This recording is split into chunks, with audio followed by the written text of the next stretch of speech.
Friends, welcome back to my channel. ఈరోజు మీకు ఈ సీరియల్లో ఏం జరిగిందో తెలుసుకోవాలి అనుకుంటున్నారా? అయితే వెంటనే మనం సీరియల్లోకి వెళ్ళిపోదాం. ఇంకా పార్వతి అయితే శ్రీకర్ గదిలోకి వెళ్తూ ఉంటే అది చూసిన పల్లవి, ఇదేంటి అత్తయ్య శ్రీకర్ బావ గదిలోకి వెళ్తుంది, ఏం మాట్లాడుకుంటున్నారో విందామన్నట్టుగా ఇక తను కూడా దొంగచాటుగా ఇంకా పార్వతి మాటల్ని వింటూ ఉంటుంది. పార్వతి అయితే శ్రీకర్ని అలాగే శ్రీయాని చూసి చాలా సంబరపడిపోతుంది. ఇక శ్రీ అయితే, అత్తయ్య మీరు ఇప్పుడు సంతోషంగా ఉన్నారా అని అడుగుతుంటే, చాలా అంటే చాలా సంతోషంగా ఉన్నాను. మీరిద్దరిని మీ నాన్నగారు ఇంటికి రావడం ఒప్పుకోవడం తెలిసి నాకు చాలా ఆనందంగా ఉంది అని చెప్పి ఇక పార్వతి చెప్పడంతో ఆ మాటలకి శ్రీకర్, అమ్మ మమ్మల్ని ఇంటికి తీసుకురావడానికి వదిన ఎంతగానో కష్టపడింది. ఇక ఇప్పుడు మేం ఇంటికి వచ్చామని తెలిస్తే వదిన ఎంత ఆనందపడేదో అని అంటుంటే ఒక్కసారిగా పార్వతి ఫేస్లో ఎక్స్ప్రెషన్స్ మార్చేసి కోపంగా, చూడు శ్రీకర్, మీరొచ్చారని నేనెంతో ఆనందపడుతున్నాను.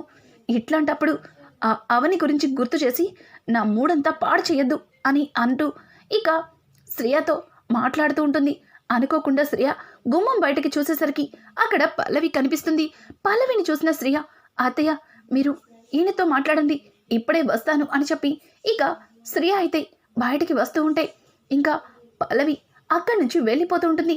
పల్లవి ఆగు ఆగు పల్లవి అని చెప్పి ఇంకా శ్రియ అయితే పల్లవి దగ్గరికి వెళ్తుంది. అదేంటి పల్లవి, అలా గుమ్మం బయటే తొంగి తొంగి చూస్తున్నావు, లోపలికి రావచ్చు కదా నువ్వు కూడా అని చెప్పడంతో, ఏయ్ ఏం మాట్లాడుతున్నావు, నేనేంటి గుమ్మం బయట తొంగి చూడడమేంటి, చూడు ఈ ఇంటికి నీకంటే ముందుగా వచ్చాను. పైగా ఈ ఇంటికి నేను మేనకోడల్ని. నేను మీ గుమ్మం దగ్గర తొంగి చూడడం ఏంటి, పిచ్చి ఏమైనా పట్టిందా ఏంటి? పిచ్చి పిచ్చి మాటలు మాట్లాడకు. అటువైపు నుంచి వెళ్తున్నాను, మీ మాటలు వినిపించాయి, కానీ అక్కడ నిలబడి చూడడం సంస్కారం కాదని వచ్చేశాను. అయినా నన్ను నీ గదికి రమ్మంటావేంటి? చూడు పిచ్చి పిచ్చి వాగుడు వాగితే నా సంగతి నీకు సరిగా తెలీదు అని చెప్పి పల్లవి అయితే ఇక శ్రియని ఊరుకూరుకునే కసురుకుంటుంది. శ్రియ, ఏమైంది పల్లవి, నేనిప్పుడు ఏమన్నాను? బయట నుంచి తొంగి చూడడం దేనికి, లోపలికి రావచ్చు కదా అని, అంతే కదా. ఏ మాత్రానికి నీకు అంత కోపం ఎందుకు వస్తుంది అని అంటుంటే, చూడు నేను నీకన్నా ముందొచ్చాను, వెనకొచ్చిన దానికి కొమ్ములు ఎక్కువ అన్నట్టు ఏంటి నా మీదే పెత్తనం చలాయించాలనుకుంటున్నావా? చూడు ఇంకొకసారి ఇట్లాంటి పిచ్చి పిచ్చి ప్రశ్నలతో నన్ను విసిగిస్తే ఊరుకునేదే లేదు అని అనుకుంటూ అక్కడి నుంచి పల్లవి లోపలికి వెళ్ళిపోతుంది.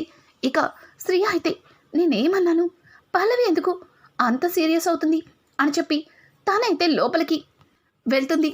ఇంకా పార్వతి, సరేరా నేను ఇక నిద్రపోండి, మీరు మీ నాన్నగారికి టాబ్లెట్ ఇవ్వాలి అని చెప్పి పార్వతి అయితే అక్కడి నుంచి వెళ్ళిపోతుంది.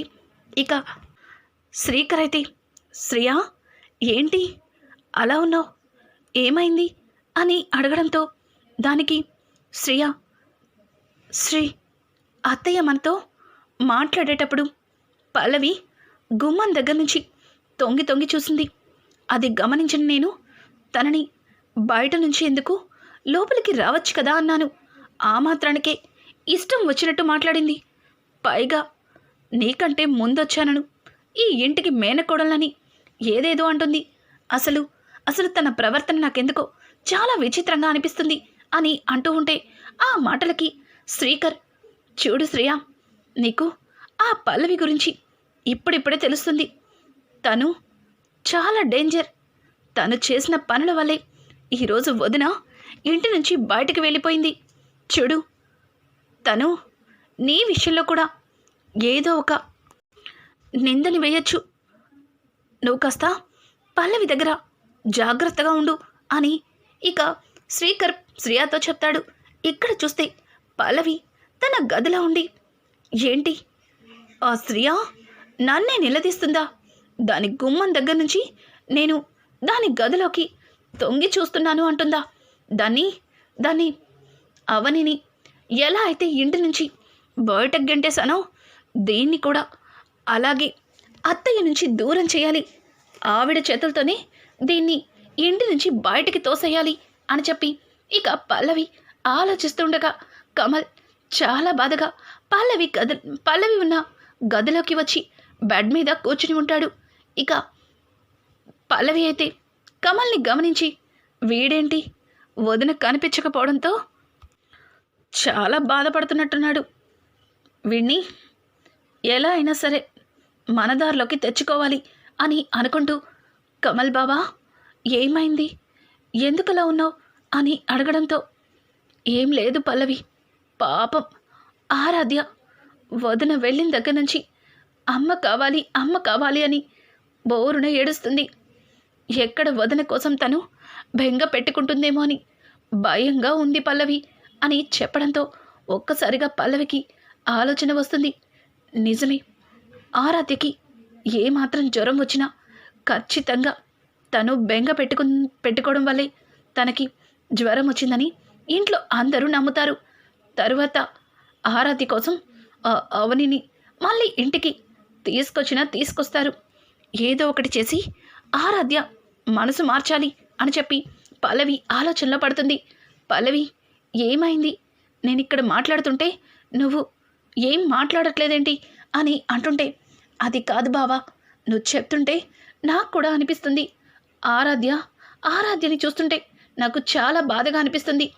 అందుకే ఆరాధ్యని కొద్ది రోజులు సరదాగా ఎక్కడికైనా పంపిస్తే అని అడగడంతో ఏయ్ నీకేమన్నా పిచ్చి పట్టిందా, ఆరాధ్యని ఎక్కడికి పంపిస్తాం, అయినా నువ్వు బుద్ధుండే మాట్లాడుతున్నావా అని అంటుంటే అది కాదు కమల్ బావా, ఆరాధ్య ఇక్కడే ఉంటే పదే పదే అవని అక్క కోసం ఏడుస్తూ ఉంటుంది. అందుకే ఆరాధ్యని కొద్ది రోజులు మా అమ్మ వాళ్ళ దగ్గరికి పంపిస్తే ఎలా ఉంటుంది, అప్పుడైనా అవని అక్కని మర్చిపోయి తను నార్మల్ అవుతుందేమో అని అంటుంటే ఆ మాటలకి కమల్ చూడు, ఆరాధ్య ఎక్కడికి వెళ్ళదు, నువ్వు అనవసరంగా ఆరాధ్య గురించి ఆలోచించక్కర్లేదు, నోరు మూసుకుని పడుకో, చాలా మంచి ఆలోచన ఇచ్చావులే అని అనుకుంటూ కమల్ చాలా చిరాగ్గా అక్కడి నుంచి బయటికి వెళ్ళిపోతాడు. వీడొకడు ఆరాధ్యని ఇక ఆ లమ్మ గుర్తులు లేకుండా చెయ్యాలని నేను ఆలోచిస్తుంటే ఎక్కడ మళ్ళీ అవనిని ఇంటికి తీసుకురారా అని భయపడి చస్తున్నాడు అని చెప్పి పల్లవి అయితే తన మనసులో ఆలోచించుకుంటూ ఇక అలాగే బెడ్ మీద కూర్చుని ఉంటుంది. ఇక ఇక్కడ చూస్తే అవని తను ఆరాధ్యని గుర్తు చేసుకుంటూ ఆరాధ్య నా వల్ల ఏడుస్తూనే ఉంటుంది, పాపం కడుపు నిండా భోజనం కూడా తింటుందో లేదో, ఆరాధ్యని దగ్గరికి తీసుకుని గుండెలకి హత్తుకోవాలని ఉంది. ఎందుకండి ఇలా చేశారు, నేనొక అనాథనని తెలిసే కదా నన్ను పెళ్లి చేసుకున్నారు, కానీ నన్ను అత్తయ్య చిన్న మాటకి ఇంటి నుంచి పంపించేస్తుంటే నా భార్య అట్లాంటిది కాదు, తను అలాంటి తప్పు చేయొద్దని నాకు ఒక్క మాట అనలేకపోయారు అని చెప్పి ఇక అవని అయితే తనలో తను తలుచుకుంటూ కుమిలిపోతుంది. ఇదంతా చూసిన కనక అయితే ఏంటి ఈవిడ గారు మహారాణిలాగా కూర్చుని బాధపడుతూ ఉంటే ఇంట్లో చాకరీ అంతా నేను చేయాలా ఏంటి అని అనుకుంటూ ఏదో ఆలోచించుకుని బయటికి వస్తుంది. ఏంటమ్మా ఇక్కడే కూర్చుని ఆలోచిస్తున్నావు, ఇంకా నిద్రపోవా అని అడగడంతో లేదులే కనుక నాకు నిద్ర రావట్లేదు, నువ్వు వెళ్ళి పడుకో అని అంటుంటే పడుకోవడమా ఇంకేమన్నానా, అందరం తిన్నా గిన్నెలన్నీ బయటే ఉన్నాయి, వాటిని తోమాలంటేనే భయంగా ఉంది, నాకు చెయ్యి కాలింది కదా, వాటిని ఎలా తోమాలా అని ఆలోచిస్తున్నాను. అమ్మా మీరేం అనుకోకపోతే మీకు ఎలాగో నిద్ర పట్టట్లేదు కదా, కొంచెం ఆ పనులన్నీ చేసేసి పడుకోండమ్మా, నాకు ఉదయం నుంచి ఇంట్లో పనులన్నీ చేసి అలసటగా ఉంది, నేను పడుకుంటాను అని చెప్పి కనక అయితే ఇంకా రాత్రులు చేసే పని కూడా ఇక అవనికి అప్పగించి తనైతే వెళ్ళి మహారాణిలా పడుకుంటుంది. అబ్బా నా మగుడు తెచ్చాడు కానీ ఈవిడ వచ్చిన దగ్గర నుంచి చేతిలో చిన్న పని కూడా ఉండట్లేదు, ఎంత హాయిగా ఉందో అని చెప్పి ఇంకా కనక అయితే హ్యాపీగా పడుకొని తన ఫోన్ నొక్కుంటూ ఉంటుంది. ఇంకా అవని అయితే తప్పని పరిస్థితుల్లో ఇంట్లో పని మొత్తం తనే చేస్తూ గిన్నెలు తోముతూ ఉంటుంది. అదే టైంలో సీను పని నుంచి ఇంటికి వస్తాడు.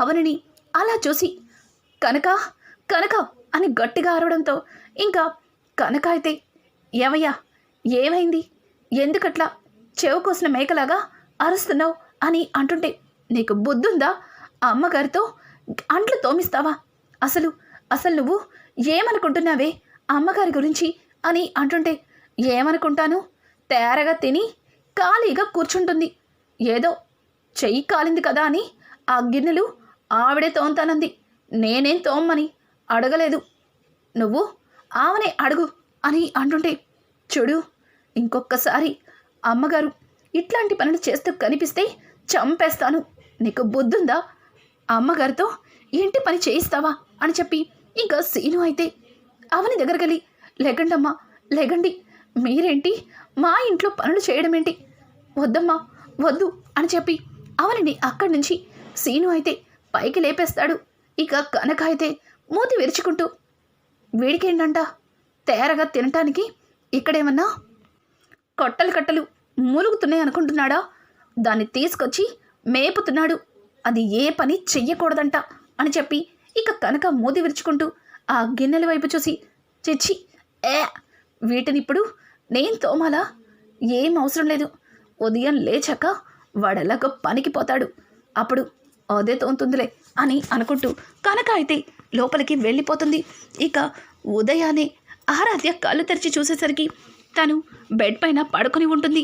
ఒక్కసారిగా ఆరాధ్య గట్టిగా ఏడుస్తుంది. ఇంట్లో అందరూ ఆరాధ్య ఏడుపుకి పరిగెత్తుకుంటూ అక్కడికి వస్తారు. ఇంకా పార్వతి అయితే, ఆరాధ్య ఏమైందమ్మా అని అంటుంటే, ముట్టుకోకు, నువ్వే మా అమ్మని ఇంటి నుంచి పంపించేశావు, నువ్వసలు నాతో మాట్లాడద్దు అని చెప్పి ఇక ఆరాధ్య అయితే పార్వతి మీద విసుక్కుంటుంది. ఇంతలో అక్షయ్, ఆరాధ్య తప్పు, అలా మాట్లాడకూడదు అని అంటుంటే, నువ్వు నన్ను మాట్లాడదని చెప్తున్నావా నాన్న, నువ్వు కూడా అమ్మని వెళ్లకుండా ఆపలేదు, నువ్వు నానమ్మ ఇద్దరూ ఒక్కటే అని అనుకుంటూ ఇక ఆరాధ్య ఏడ్చుకుంటూ మంచం మీద నుంచి కిందకి దిగి బయటకి వెళ్ళబోతుంటే, ఆరాధ్య ఆగమ్మా ఆగు అని చెప్పి కమలైతే ఆరాధ్యని పట్టుకుంటాడు.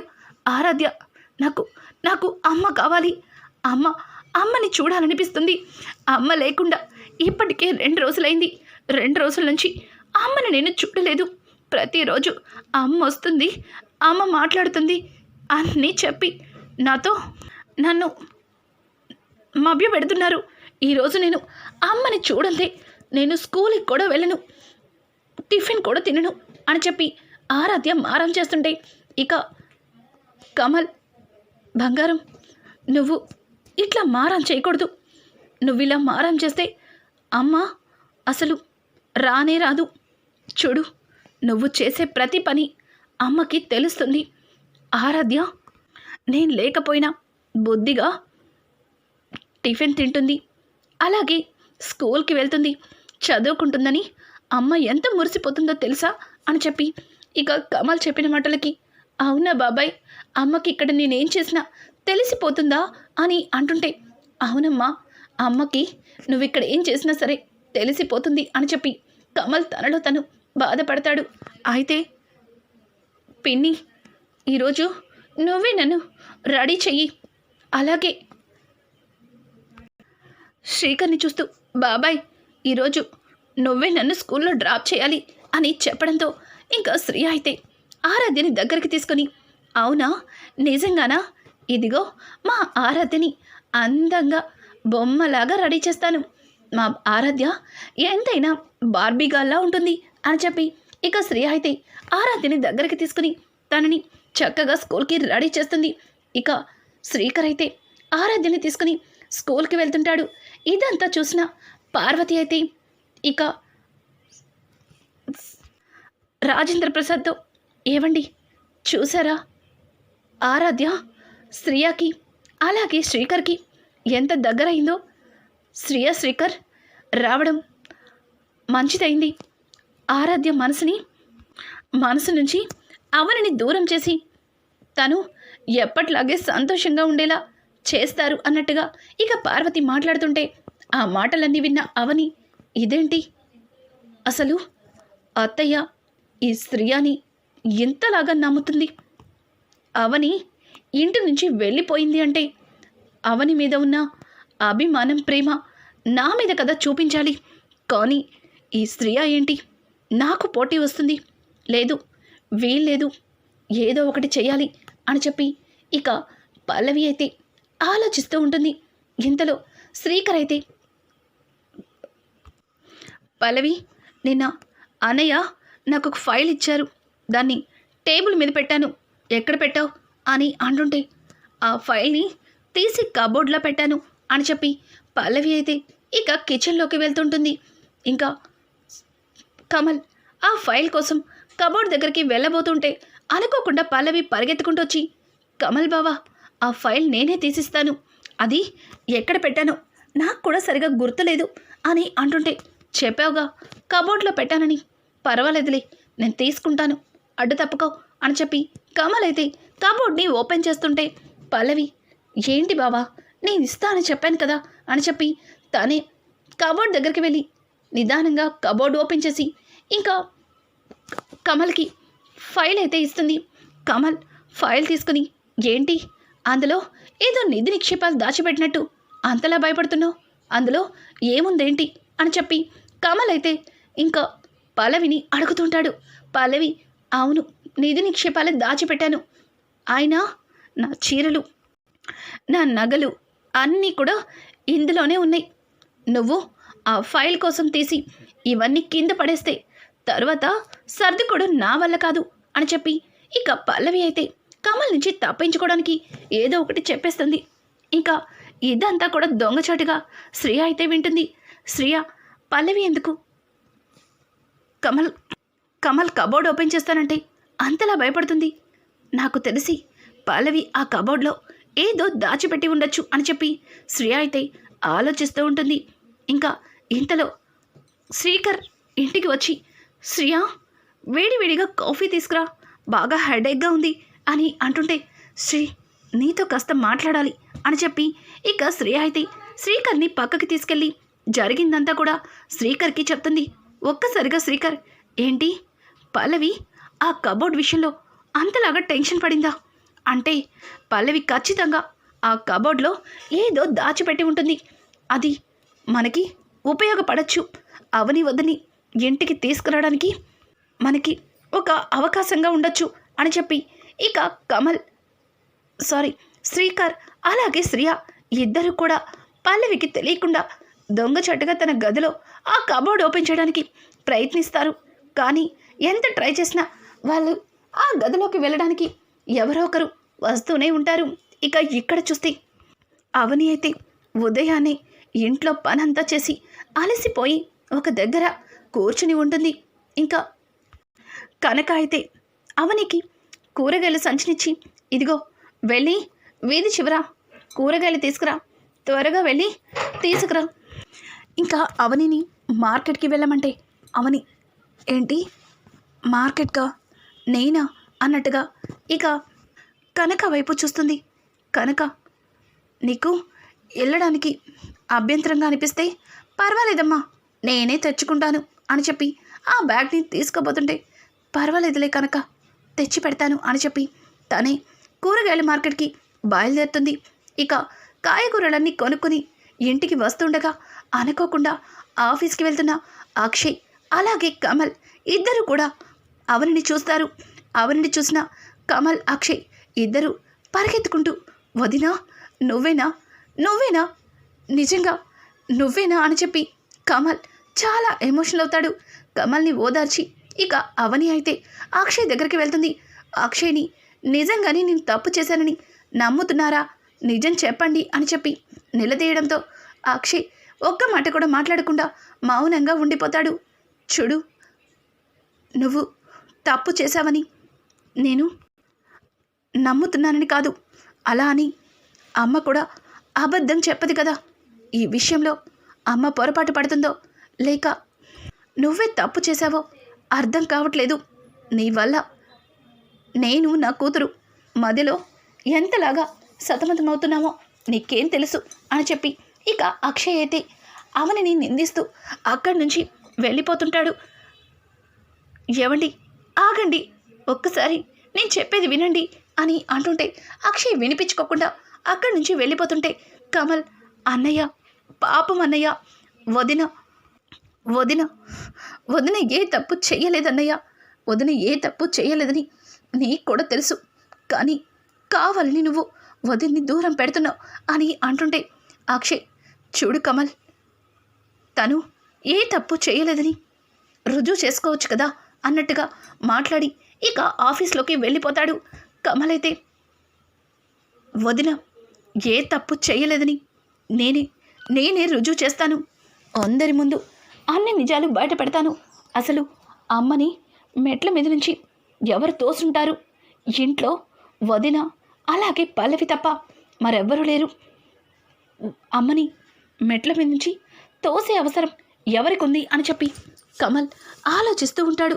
ఇక ఇక్కడ చూస్తే శ్రీకర్, శ్రియ ఇద్దరు కూడా సైలెంట్గా పల్లవి లేని టైంలో ఇక తన గదిలోకి వెళ్ళి కబోర్డ్ని ఓపెన్ చేసి అంతా వెతుకుతుంటారు. ఇంకా అలా వెతుకుతుండగా కబోర్డ్లో కొన్ని డాక్యుమెంట్స్ కనిపిస్తాయి. ఒక్కసారిగా శ్రియ అయితే, శ్రీ ఒక్కసారి ఇది చూడు అని ఇక శ్రీకర్కి చూపించడంతో అది చూసిన శ్రీకర్ షాక్ అయిపోతాడు. ఆ రోజు లాయర్ గారు తయారు చేసిన వీల్నామా ఇవే అనుకుంటా. వీటిని పల్లవినే మార్చి కావాలని వదిన్ని అమ్మ ముందు బ్యాట్ చేసింది. ఈ విషయాన్ని ఇప్పుడే వెళ్ళి అత్తయ్యకి చెప్తాను, ఇలా ఇవ్వు అని చెప్పి ఇక శ్రియ అయితే ఆ డాక్యుమెంట్స్ తీసుకెళ్ళి పార్వతి దగ్గరికి వెళ్ళబోతుంటే, ఆగు శ్రియ, ఇప్పుడు నువ్వు వీటిని తీసుకెళ్ళి పల్లవికి చూపిస్తే, పల్లవి గురించి చెప్పి అమ్మకి చూపిస్తే ఖచ్చితంగా అమ్మ వీటి గురించి పల్లవిని నిలదీస్తుంది. కానీ పల్లవి చాలా తెలివైనది, తప్పించుకోవడానికి దాన్ని నేనే లాయర్తో రెడీ చేపించానని అమ్మ ముందు బుకాయిస్తుంది. వదిన మీద ఉన్న ప్రేమతో ఇలా చేశానని అమ్మ కూడా అనుకుంటుంది. లేదు, అమ్మకి పల్లవి చేసిన ప్రతి కుట్ర తన కళ్ళతో తను చూసేలా చేయాలి అని చెప్పి ఇక శ్రీకర్ అయితే అంటాడు. శ్రీకర్ చెప్పినట్లుగా శ్రియ ఆలోచిస్తూ ఉంటుంది. ఇక ఇదంతా ఇలా ఉండగా అవని శ్రీకర్కి కాల్ చేసి శ్రీకర్తో ఏదో చెప్తుంది. ఒక్కసారిగా శ్రీకర్, వదిన ఇప్పటికిప్పుడు అని అంటుంటే, చూడు శ్రీకర్, నువ్వు కనుక ఇప్పుడు ఈ అవకాశాన్ని ఉపయోగించుకోకపోతే తర్వాత ఆ పల్లవి చేస్తున్న కుట్రని ఎన్నటికీ ఆపలేము. ఇంకా అవని చెప్పినట్టుగా పల్లవిని పార్వతి తెలుసుకునేలాగా పల్లవి చేస్తున్న కుట్రలని పార్వతి తెలుసుకునేలాగా శ్రీకర్, శ్రియ చేసిన పనికి అడ్డంగా పల్లవి పార్వతి దగ్గర ఇరుక్కుంటుంది. రానున్న ఎపిసోడ్స్లో పార్వతి దగ్గర పల్లవి ఎలా ఇరుక్కుంటుంది, అసలు శ్రీకర్, శ్రియ కలిసి పల్లవిని పార్వతి దగ్గర ఎలా ఇరికిస్తున్నారు, ఇట్లాంటి లేటెస్ట్ ఎపిసోడ్స్ మీకు మరిన్ని కావాలి అనుకుంటే మా ఛానల్ని సబ్స్క్రైబ్ చేసుకోవడం మాత్రం మర్చిపోకండి. Thanks for watching. Hi friends, welcome back to my channel. ఈరోజు మీకు ఈ సీరియల్లో ఏం జరిగిందో తెలుసుకోవాలి అనుకుంటున్నారా?